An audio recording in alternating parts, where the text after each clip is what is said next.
Hello everyone, and you're welcome on my channel Har Ghar English. I hope you are doing very well and you are preparing for your examination and you are preparing to notes as a text form. Okay, now we will discuss gender studies paper. This paper has been taken from a third semester. So, most important question in this paper, define the feminism and with its types. ये question आपके previous years के paper में भी आ चुके हैं, तो आपको बहुत ध्यान से इस क्वेश्चन को प्रिपेयर करना है और साथ ही जो बच्चे हमारे टेक्स्ट फॉर्म में अपने नोट्स प्रिपेयर कर रहे हैं वो इस बात को ध्यान दें कि हम जिस तरह की हेडिंग्स आपको यहाँ पर मेंशन कराते हुए आपके नोट्स प्रिपेयर करा रहे हैं, आप उन्हीं नोट्स को अगर प्रिपेयर कर लेते हैं, उन्हीं नोट्स को लर्न कर लेते हैं तो आपके एग्ज़ाम में अच्छे मार्क्स आएंगे।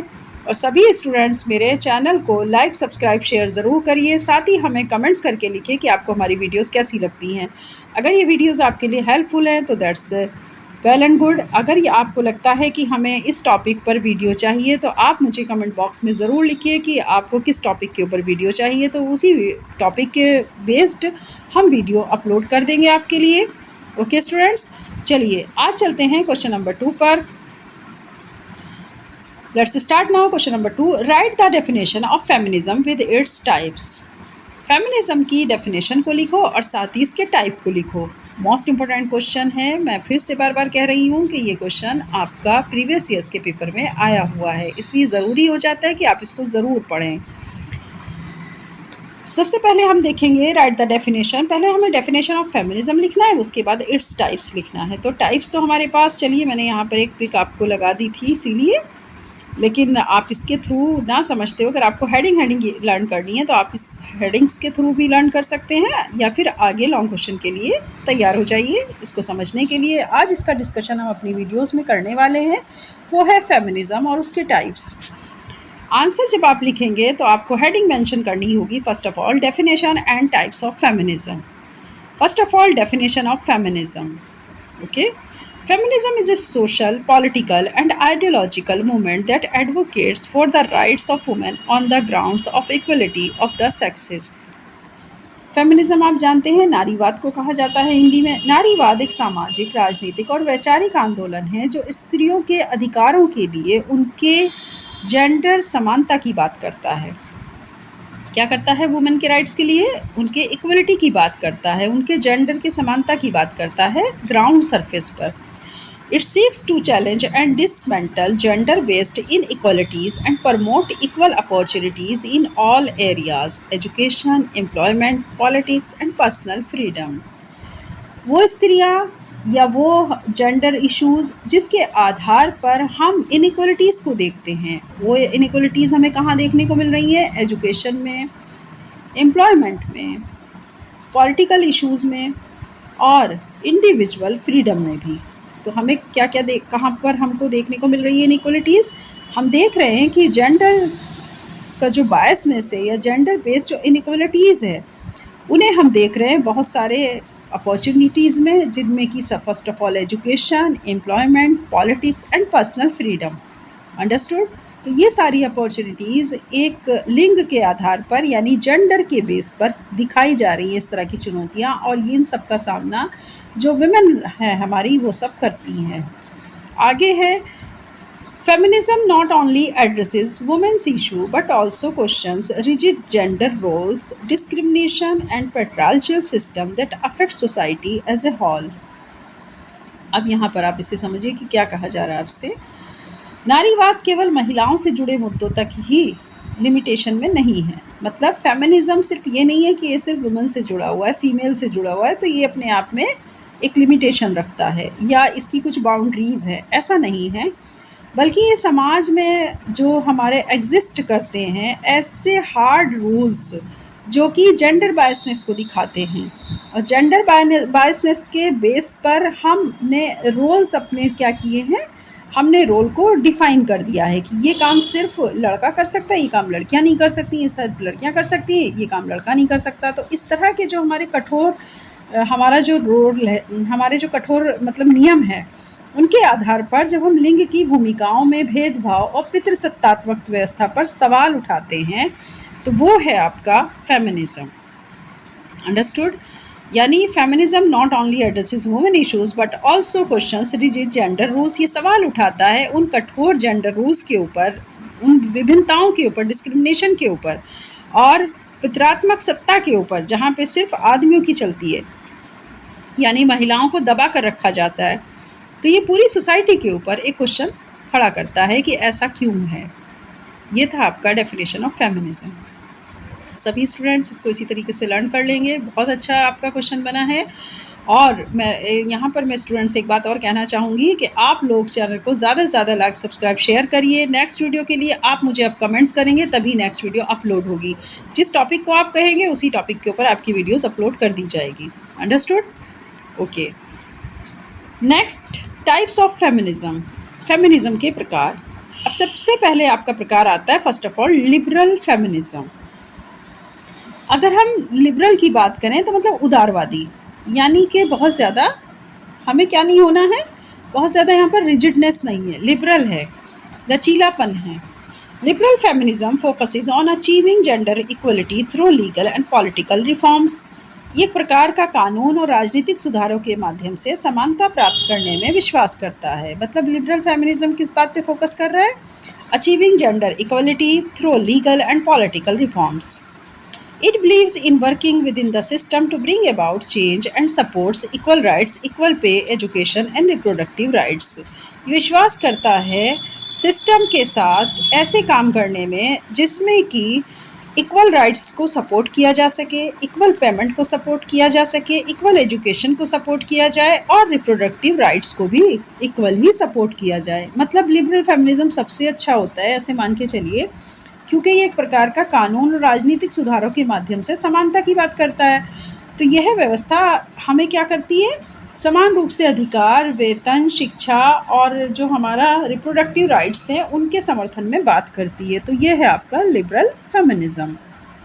Number 2, radical feminism. What is the radical feminism? Radical feminism sees patriarchy as a root cause of women's oppression and calls for a radical reordering of society. Understood? यह नारीवाद की पितरासत्तात्मकता को महिलाओं के शोषण की जड़ मानता है और समाज की संरचना को पूरी तरह से बदलने की वकालत करता है। रेडिकल फेमिनिज्म एकदम थोड़ा सा रिजिड है, थोड़ा सा यहाँ पर आकर के वो पूरी तरीके से जो पैट्रियार्ची सिस्टम है उसके एकदम खिलाफ है। वो मानता है कि वुमेन्स को दबा कर रखा गया है सिर्फ इसलिए क्योंकि पैट्रियार्ची सिस्टम था, और वो सोसाइटी को चाहता है एक बार फिर से इसको रिफॉर्म किया जाए, फिर से रीऑर्डर में लाया जाए। सोसाइटी में चीज़ गलत है कि पैट्रियार्ची सिस्टम को अप्लाई किया जाए, इसलिए उसका तो एकदम रेडिकल फेमिनिज्म में क्या है, एकदम उल्टा ही सिस्टम समझिए कि वो पूरी सोसाइटी को बदल देना चाहते हैं। मतलब जो काम मेल कर रहे हैं वो फीमेल करें और जो फीमेल कर रही है उसको मेल करे, तो ऐसा तो नहीं हो पाएगा ना। तो ये चीज़ है, तो इसको बोलते हैं रेडिकल फेमिनिज्म।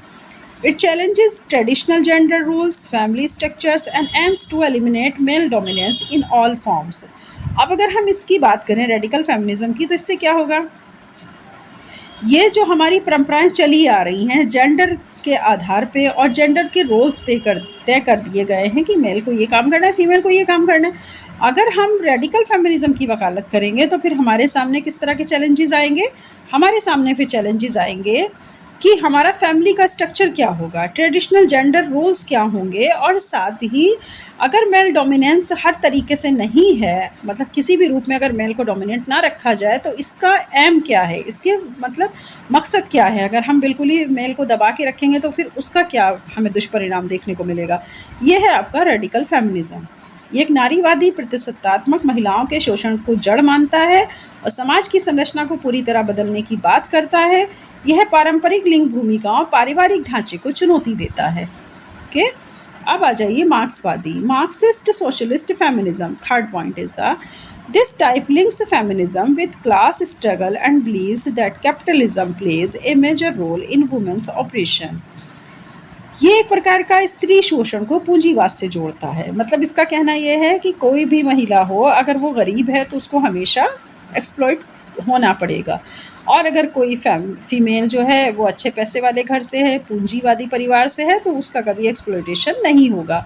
ये मार्क्सिज्म इस बात को कहता है, इसी को सोशलिस्ट फेमिनिज्म भी कहते हैं। तो this type links feminism with class struggle and believes that capitalism plays a major role in women's operation. उसका कहना यह है कि पूंजीवादी जो लोग होते हैं वो हमेशा महिलाओं को दबा कर रखते हैं कि यह प्रकार स्त्री शोषण को पूंजीवाद से जोड़ता है और मानता है कि पूंजीवादी व्यवस्था को खत्म कर देना चाहिए। It emphasize the need to overthrow capitalist system to achieve gender equality.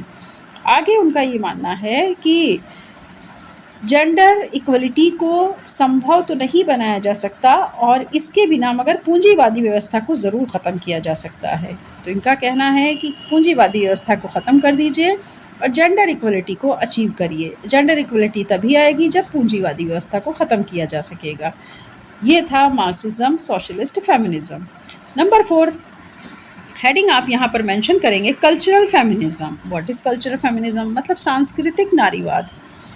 ये क्या बात कहते हैं कल्चरल फेमिनिज्म वाले? Cultural feminism focus on valuing women's unique qualities and contributions, often emphasizing nurturing cooperation and emotional strength as positive traits that should shape society. इनका ऐसा मानना है कि महिलाओं के अंदर जो विशेषताएं पाई जाती हैं ना, जो उनका योगदान है एक समाज को बनाने में, एक परिवार को बनाने में, और जो उनके रूल्स तय किए गए हैं उस योगदान को उसको वो महत्व देते हैं। साथ ही वो कहते हैं कि उनके पालन पोषण, सहयोग और भावनात्मक शक्ति को क्या किया जाए? महत्व दिया जाए। यह मानता है कि ऐसे गुणों से समाज को आकार मिलना चाहिए। कल्चरल फेमिनिज्म अपने कल्चर को ज़्यादा ऊपर रखते हैं। उनका मानना यह है कि जो वुमेन्स की वैल्यू है उस पर ध्यान देते हुए जो उनके अंदर यूनिक क्वालिटीज़ होती हैं और जो उनका कंट्रीब्यूशन है एक समाज को बनाने में, एक प्रकृति के रूल्स और नियम के अकॉर्डिंग जो जोर दे करके कहता है कि फीमेल को फीमेल वाले काम ही करने चाहिए। तो यहाँ पर थोड़ा सा कल्चर फेमिनिज्म में क्या है कि फीमेल को फीमेल वाले काम करने हैं, आप इजी लैंग्वेज में ऐसे समझिए, और मेल को मेल वाले काम करने चाहिए। तो उनका कहना यह है कि जो वुमेन्स हैं उनके अंदर बहुत यूनिक क्वालिटीज़ होती है जो मेल के अंदर कभी नहीं हो सकती, और जो मेल है उनके अंदर अलग तरह की क्वालिटीज़ होती हैं जो कि वुमेन्स के अंदर कभी नहीं हो सकती। तो इस चीज़ को लेकर के इन्होंने कहा कि बहुत ज़रूरी हो जाता है कि वुमेन्स की उन यूनिक क्वालिटीज़, उन कॉन्ट्रीब्यूशन को ध्यान रखते हुए उनकी भावनाओं को मतलब जो है उसको आप वैल्यू दीजिए, उनके पालन पोषण में सहयोग करिए, उन्हें भावनात्मक रूप से इमोशनल स्ट्रेंथ उनको दीजिए, पॉजिटिव ट्रेट्स उनके अंदर डेवलप करिए जिससे हमारी सोसाइटी को भी एक अच्छी शेप मिल सके। ठीक है, तो ये था cultural feminism. Number 5 eco feminism. Eco feminism मतलब इको नारीवाद। इको का मतलब जानते ही इन्वायरमेंट से रिलेटेड है।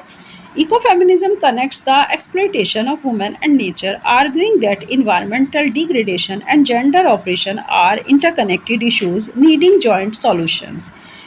इको फेमिनिज्म ये महिलाओं और प्रकृति के शोषण को एक दूसरे से कनेक्ट मानते हैं। इनका कहना यह है कि महिलाओं का शोषण इसलिए हुआ क्योंकि प्रकृति का शोषण हुआ, नेचर का शोषण हुआ। अगर नेचर महिलाएं जो हैं इनका शोषण एक साथ हो रहा है और ये दोनों एक दूसरे से कनेक्ट हैं। आर्ग्यूइंग दैट एनवायरमेंटल डिग्रेडेशन, जैसे जैसे हमारा एनवायरमेंटल का डिग्रेडेशन हो रहा है वैसे वैसे जेंडर को भी दबाया जा रहा है, और ये दोनों आपस में एक दूसरे से इंटरकनेक्टेड हैं। और ये दोनों ही इश्यूज आपस में इंटरकनेक्टेड होने के नाते इनका सॉल्यूशन भी अब हमें जॉइंट तरीके से ही हमें इनका सॉल्यूशन तो निकालना होगा। ये चीज़ इको फेमिनिज्म ने कही।